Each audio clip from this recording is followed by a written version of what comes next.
Today is Thursday, January 26th. We're going to go around the NFL with some of the top stories, and I'm going to break it all down with my guy, Frankie Vittorini from U Stadium. Frankie, how you doing, man? My man, Ryan, I'm doing well, dude. I am ready for this Sunday. Championship Sunday is the best football of the year. Can't freaking wait. And we got all this news breaking left and right. It's probably something's going to break when we're on the air. So it's the Well, way it's listen, going. yeah, you're 100% right. It's going to be a great weekend. I think it is the four best teams the NFL left playing right now. But before we get to those games, there's obviously coaching news. We saw some more today, some yesterday. The biggest one, that name, Jim Harbaugh, he takes the Los Angeles Chargers job. He's leaving Michigan.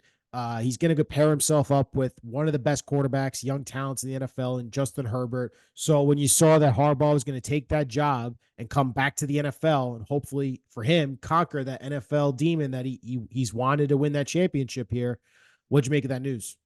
Man, at a point I was surprised because I thought after he took his second interview and I thought that it was sort of lingering a little bit, and then Michigan came out and said that they were going to pay him all this money to stay there.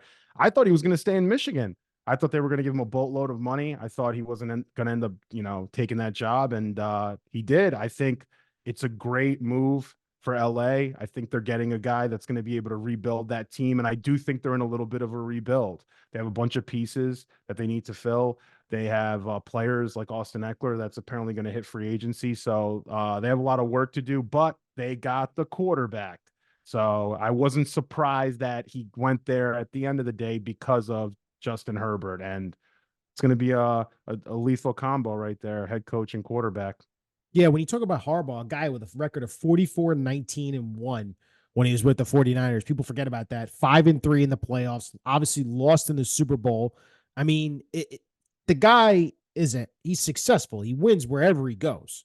You know, Stanford won, San Francisco won with the 49ers, went to Michigan, built that program up, pulled the monkey off his back that no one thought he could do. He beat Ohio State year after year after year, and then he goes and wins a national championship. It was really an impressive run for Jim Harbaugh, and his price has probably never been as high as it is when the NFL team's asking for him, because you saw a lot of the NFL reporters say he turned down, he went back to Michigan, could have taken the Minnesota Vikings job. This for him though, this Charger job feels like the perfect spot. You're in LA, it's a newer stadium, and like you said, the biggest question mark that every NFL team needs to answer is that quarterback position, and they have it answered in Justin Herbert, a guy that just is unreal, untalented, is just so unbelievably talented. But there are pieces and question marks on that roster they do have to fix. So that would be my follow up here is how ultimately this plays out. This is a tough division in the AFC West. You got the Chiefs playing in the AFC Championship game for the sixth year in a row. Oh, Patrick man. Mahomes has always made the AFC Championship game with Andy Reid. You got the Broncos with Sean Payton. You obviously saw that they're going to probably break up with Russell Wilson, so they'll be looking for a new quarterback. The Raiders just hired Antonio Pierce as their new head coach now after making him the interim last season. So it's a tough division. It's not an easy division. The AFC is loaded. It's going to be back with the Bengals. It's going to be back with the Steelers, the Ravens, obviously, the Jaguars, the Bills, the Dolphins, maybe the Jets. I So was going to say, where are the Jets, dude? Come on, let's listen, go. we'll talk about the Jets towards the end of the show. But so after all I say all that, this is not an easy position, obviously, to come into the AFC West to the Chargers, a team that historically has never won the big game and has never been able to actually win it all. So what do you see this? How do you see this playing out? Is Jim Harbaugh going to continue his history of success with the LA Chargers? I'll say this. I don't think it's going to be a 1 or 2 year thing where they just turn life around in a year or two. I think it's going to take a little bit of time. Why? They were 5-12 this past year. They have holes on defense. They have holes on offense. They have aging guys like Keenan Allen, who they're not even sure if they're going to keep. They have to address running back. We just brought up Eckler. I don't think it's going to be a 1 or 2 year thing. I think it's going to be a 3 to 5 year window. He's going to have to develop Herbert. I'll say this. I saw the Chargers play last year. Granted, Brandon Staley's considered one of the bottom 5 coaches in football, but they did not look good. I mean, I'm seeing penalties left and right. I'm seeing broken assignments. I'm seeing, guys, in the secondary that don't even know what they're doing. It's going to take some time. So where I think people think, oh, Jim's here, we're going to be in the Super Bowl next year in 2 years because he has Herbert. I don't agree with that. And if I had to make a take about it, I don't even think they're going to make the playoffs next year. I think it's Mm. going to be a slow and steady. They do have the 5th overall pick though. So that's what was the most enticing thing, I think, for Harbaugh outside of Herbert. I think Herbert 1A, 1B is you got the 5th overall pick, so you can play with that. They could draft an offensive lineman, they could draft an edge, they could draft somebody there, a wide receiver. So we'll see what they do. But I still I don't think the Chargers is like a sure thing where they're going to be in the playoffs next year because Jim's there. I could be wrong. This is recorded. We'll see. But I think it's going to take more time than some people think. Yeah, it just I think it is like I was alluding to is Harbaugh has a history of success. He could turn these programs around relatively quickly. It still is a very talented roster. I mean, there are still is a lot of talent on defense. When you talk about Bosa, Mack, Derwin James, those three guys are studs. And if he can get those guys to perform at the top of their games, and like you said, actually stop the run, stop the pass, be better than what you were, which is one of the worst teams in the NFL defensively last year.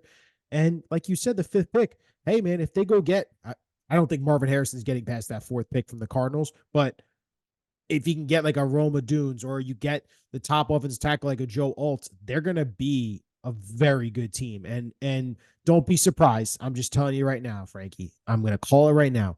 Jim Harbaugh, now the head coach of the Chargers, Blake Corum from the Michigan Good Wolverines call. will be a LA That's a Charger in very, the I draft. like that. I like Absolutely that a will be. lot. And I like him a lot. I think he's gonna be a great running back in the NFL. He will be an LA Charger. He's going to follow Harbaugh there because that would be a perfect fit for him to fill in that Austin Eckler role and watch him blow up there with the Chargers. But It's moving a good on. call. Yeah, I mean, listen, that's how I could see it happening. He's going to bring in there's going to be more than one Michigan guy drafted on that team. Trust me. It's his program, and that's what he wants to run. And don't be surprised if he picks up some of the Ravens players too from his brother's team because they run the same type of program there too. Next topic I want to talk to you about. Today, we find out about the Atlanta Falcons. This was a bit of a shocker here. They decided to hire Raheem Morris, the defensive coordinator from the LA Rams.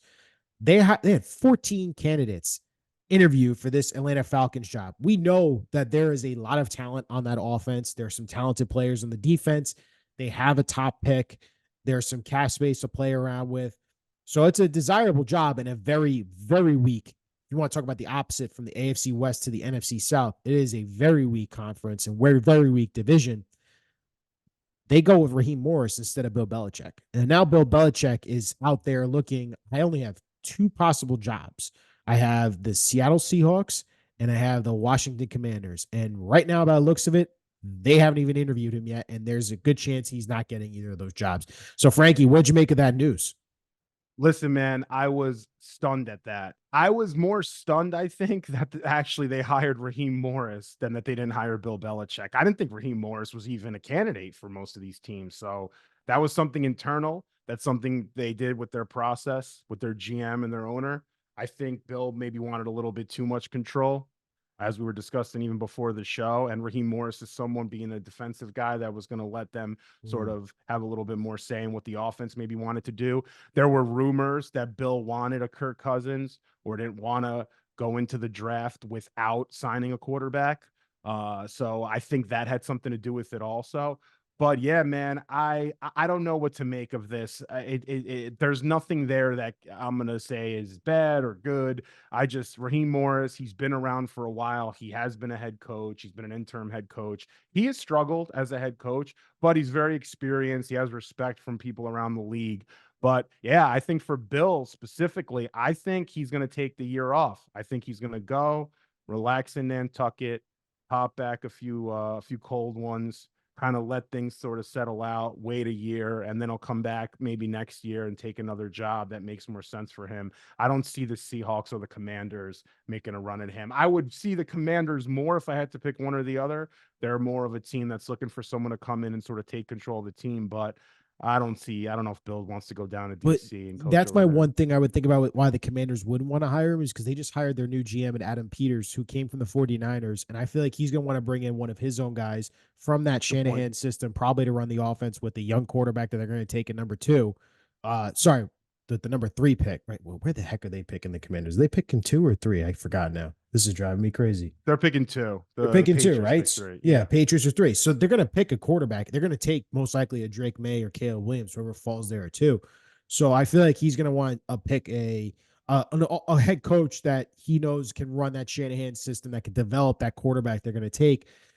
I just don't see him landing there with the Commanders. And the Seahawks, you just got rid of the old coach and Pete Carroll. Why are you going to bring back another old coach and Bill Belichick? So that I wouldn't think make sense. Bill. No, I was gonna say I think Bill's at a point too. And we were talking about this on our last show. I don't think Bill wants to go into a reclamation project, a rebuild. I think he wants to go somewhere and have some more established assets. Kirk Cousins being one of them, a quarterback that he can trust. I think he's gone through the draft enough in New England, and he's gotten burned enough with young quarterbacks, with young players. And I just think he's ready for something more established. And he probably said something in terms of what he wanted. Atlanta's like, listen, this is going to be more of a rebuild. We're not going to get Kirk Cousins. We may not even take a quarterback in the first round. We're not going to sign someone. We may give Ritter another shot. Who knows what was said there? But I feel like there was two different points of view as to how they see the team and what they think is going to happen in the future, or how they foresee things happening. And I think Bill just said, hey, this isn't for me. And they're like, see ya, you know? Yeah, it's interesting, especially with a guy Raheem Morris, who was the interim head coach for the Falcons back in 2020 when they fired Dan Quinn. He was 4-7 as the head coach. You could have kept him, but you chose to move on, go get Arthur Smith, and you saw how bad that worked out. But you bring back Raheem Morris, and a guy Rams defense was not world beaters by any stretch this year, ranked 18th in opponents' points per game, 18th in opponents' yards per game, 19th in points and yards per play. So I mean, is a middle of the pack defense. If you're looking at it statistically, it's not like there was anything standing out that said this guy brings a great defense to us. So he comes from that Dan Quinn coaching tree. That's the type of defense he's going to bring. It's a no, The nothing weird new for me. hire. Yeah, it's a weird hire. There was better Arthur, candidates, in my opinion, out there. definitely. How do you go through 14 candidates with Bill Belichick being And the Mike main Vrabel. one? Yeah, and settle with Raheem Morris. The thing sometimes is, and I don't think we value this enough in sports media or as fans. I don't think we value enough. Sometimes owners might say, you know what? Let's punt these next 2 or 3 years. Maybe the Really? Patriots did that with Gerard Mayo. Yeah, let's not force our hand. Let's not get into these big, elongated, complicated deals.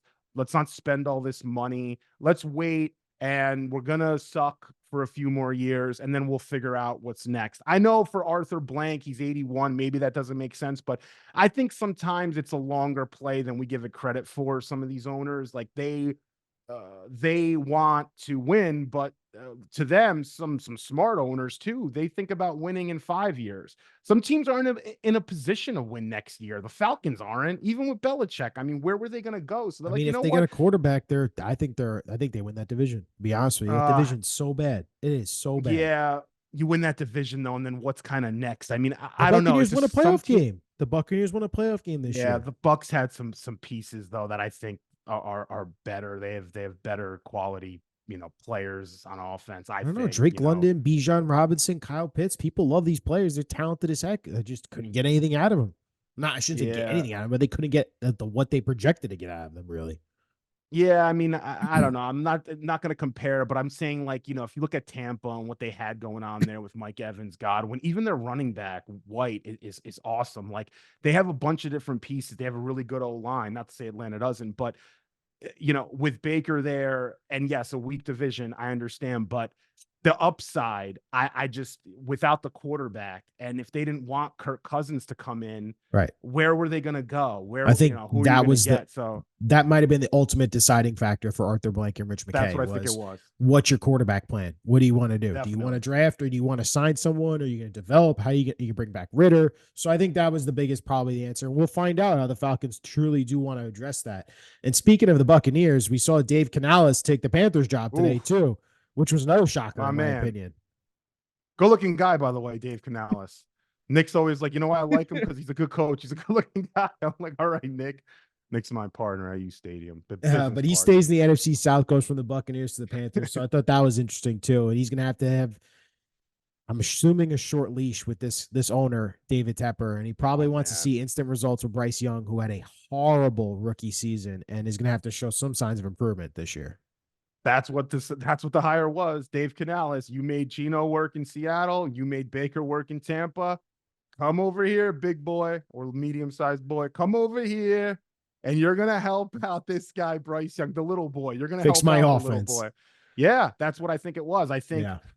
and some of these guys like Dave Canales, I don't know what kind of other opportunities they would have had this year. Maybe in the future he would have. He has a nice resume underneath his belt, especially after this Baker year. I think he said, you know what? Strike when the iron's hot sometimes. Don't give yourself another year. Let me take this job. Let me get this bread and let me work with a first overall pick. And I don't think Bryce Young is yet fully developed. So I think there's a lot of things there. I liked him a lot out of college. So I think there's something for Panthers fans to at least look up to. They have some nice wide receivers. They can do some things with their defense. They have, they have a great D tackle. They have a nice edge. So like there's some things that Carolina could do, I think, to start cooking and in your favorite division in football too. So that division is just it's all over the place, bro. It's Oh all over the place. man. What's interesting though, I think, I and wish the Jets were in that division, man. Jeez. well, for me, the last two jobs, I'll be interested to see if the guy Bobby Slovic gets one of those two jobs, because his name became so hot towards the end of the season with when you saw CJ Stroud, how well that Texans offense looks, how great Stroud looks. His name has been very popular. Young guy, very young offensive coordinator. Came from the 49ers, came from the Shanahan tree. So it'll be interesting to see if he lands a job this offseason as well. And if Vrabel has another, and I can't believe he still doesn't have a job yet. That's crazy to me. And that'd be someone, now that I want to get into the Jets here. If it doesn't work out with the Jets this season, I would hire Mike Vrabel in a heartbeat to run my organization after the season if this thing falls apart. So let's talk about the New York Jets, our final topic here. Go. That's our specialty here. We love talking about the Jets. They draft 10th overall. There is talk of, are they going to go wide receiver? Are they going to go offensive tackle? What's the bigger need? What are the Jets going to do in the draft? So, Frankie, how do you see this playing out with the Jets heading into the draft here in April? Yeah, man, this is going to be a very interesting and very important offseason for the New York Jets. So at 10, my strategy is this. I was just thinking about it before. If Alt or Fashanu's there, don't blink twice. Take one or the other. I would take one or the other. I don't even care if Marvin Harrison Jr. is there. Honestly, he's not going to be there. Yeah. I'm just kind of I'm hypothesizing.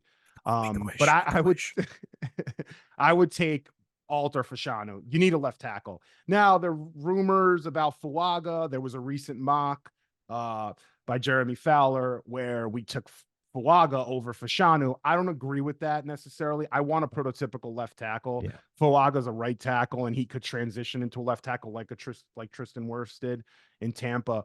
I'll go with Alter Fasciano. If Alter Fasciano are gone, then we're in a very interesting spot. To me, this is crazy to say, but I would take Brock Bowers if he's there. You would take the tight end. Yes, and I'll explain to you why. Okay. I think our defense next year will slightly take a step back. There's a lot of question marks.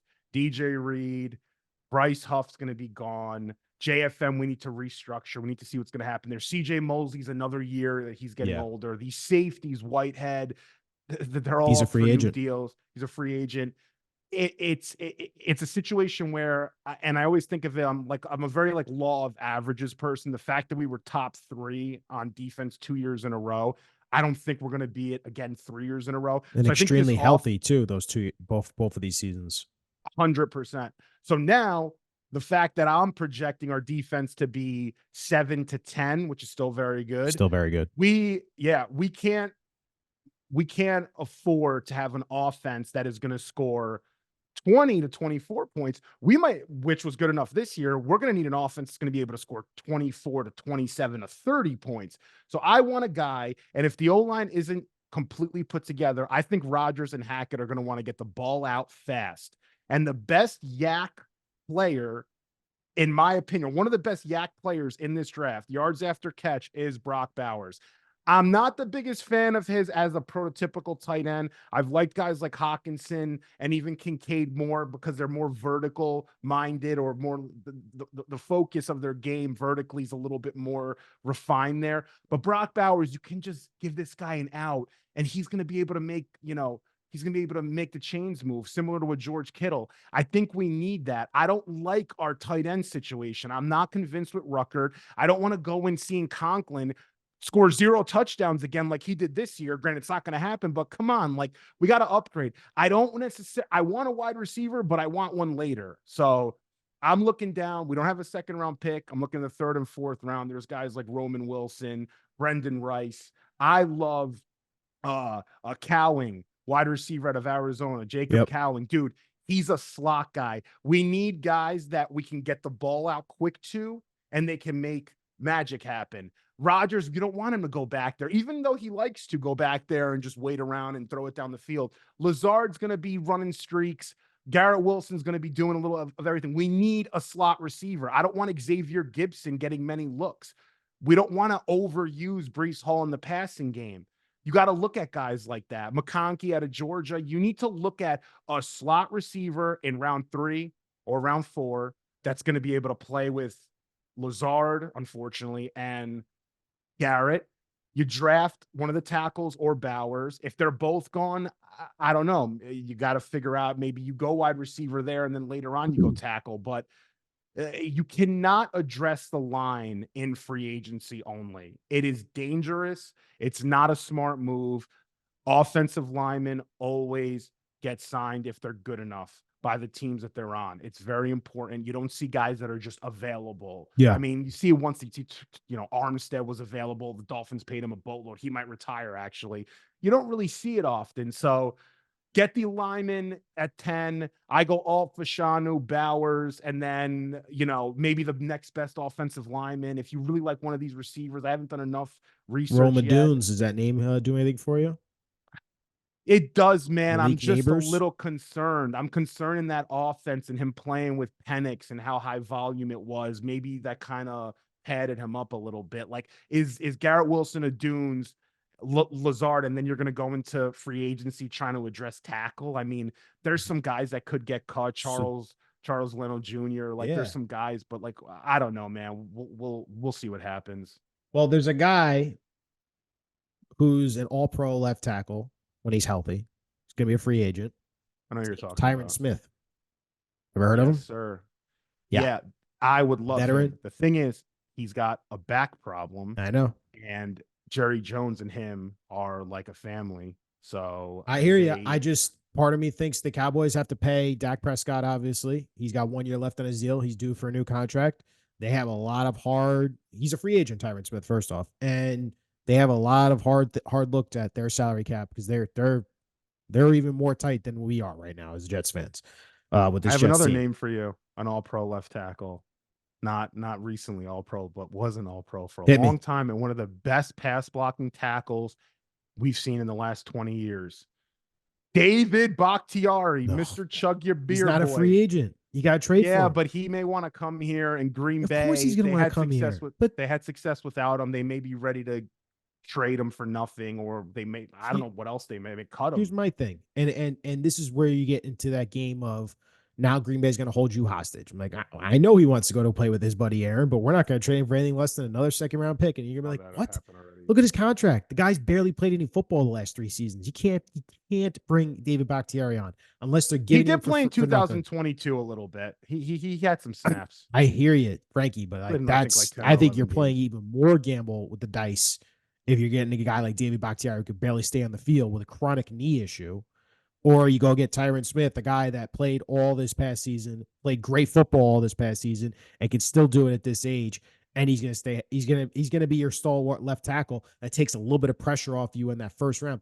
I think it comes down to, like you said, if those 2 tackles are gone at 10, which they most likely are, if I'm being honest with you, I think the Jets trade back. I think Joe Douglas is that type of guy where he says, I'm not going to force my hand into taking a tackle here at 10 because my top 2 guys are gone. I don't know if he loves Roma Dunes or if Malik Neighbors is still there at 10. I just don't. I don't think it's in the Jets' DNA or Joe Douglas's DNA to take a tight end at 10. I just don't think it is. And they need a tight end. Don't get me wrong, but I just don't see it happening. They're going to trade back, in my opinion, and then they'll recoup those picks, get that second round pick back that you didn't have this year that you trade away for Aaron Rodgers. Maybe get another pick next year that you need. And I think that's how they'll go. And then they'll take the best position and player available. Just do not draft defense. It needs to be offense no matter what. They cannot be drafting another defensive first round player this year. Yeah, I agree. They're gonna draft someone defensively, though. You better mark that down. A I'm just telling safety, you. maybe. I don't. That's they're gonna Linebacker. They need linebacking depth. They love their defensive guys. You know, Defensive Salah tackle is a huge Ulbrich. need. Yeah. I don't even want to touch defensive tackle. If these guys we have can't play defensive, you don't think we're missing? You don't think we're missing a guy like a Nate Shepard or a? I mean, we didn't have him this year. Clogging up the middle. So they need that run stuffer. That's what they need up in the middle. To be honest, listen, Quinnen, you got your money, big boy. Make it happen. Literally, I don't want to touch. What's going on with Quentin Jefferson? Are we? Yeah, I think he was a 1-year deal. I can look at it again. I'm looking at the roster right now. I'm pretty sure he's a free agent as well. I mean, they get the Jets have moves to make this offseason because they only have $7 million in cap space heading into this offseason. So there's I think we're gonna sign. Yeah, we're probably gonna re-sign Quentin Jefferson. He missed time this year. I know, but bring him back. He had a nice year for us. I'm not touching defensive tackle. I'm just not. I don't. It wouldn't shock me if they sign another defensive tackle, because they need a run stopper. Like, they were not good against the run this year. The Jets defense. They need to stop the run better. The thing is, what I ideally, Ryan, what I would do is this. I'll flirt around with some receivers in free agency. I think if you have to solve tight end, you have to tackle, tight end, slot wide receiver or wide just receiver depth 2, wide receiver. Yeah, you have to solve those 3 things. You definitely have to solve offensive line and wide receiver, and you probably need 2 of each. Yeah, you probably need 2 linemen, left tackle, right tackle, and probably a left guard as well, because you might be cutting Laken Tomlinson as well because he's terrible. Well, yeah. I would probably cut Laken, put AVT back at left guard, which he played a few years ago in 2021. He had a nice year there. But that's the whole thing about this Bakhtiari thing. I know it's a chronic problem he's had, but we're not in a position where a guy like that's had some, we have to make a risky play at some point. Everything's been a risk up to this point, though. Yeah, but my thing is about the Bowers thing at 10. Even if the O-line isn't there and it's pieced together, the fact that this guy's so good at getting yak, it may solve some of the offensive flubs of having a bad O-line. But this is a chess game. It's chess. You go here, you can't go there. You go there, you can't go here. We're not going to get, when people are saying, oh, we should get T. Higgins and all these guys, we're not getting those guys. I don't know if those guys salary cap's not conducive unless we start freaking restructuring and cutting, which we may, and having Rodgers will change that. I don't see us getting one of those guys. I do like some of these free agent wide receivers. The problem is, why would you pay a free agent wide receiver even $8 million a year, 10, when you can just draft a guy in the 3rd or 4th round that will give you 90% of that production and even potentially more upside? But it's going to be an interesting, very important offseason. One of the most important off seasons, I think, in the last 10 years, honestly. Easily the most. Oh, yeah. Maybe more. Most. Yeah. It's the most important offseason ever for the Jets. Let's be real. They're all in on this season. And here's my one caveat to the argument you just made about wide receiver draft. There's one reason they're not going to draft any wide receivers this year, which stinks because there's a lot of talented wide receivers. I hope they take a late round flyer on someone, but they won't, because Aaron Rodgers does not like young wide receivers, and he doesn't like developing relationships with them, and doesn't want to teach them the offense because he has enough on his plate. We saw what happened with Green Bay Packers. I'm telling you right now, they're not going to take a wide receiver in that first round. And I would hate to see that, because there are some heck of wide receivers that you could build around with a Garrett Wilson and a Breece Hall and make this offense lethal, but they won't. I'm just telling you, they won't.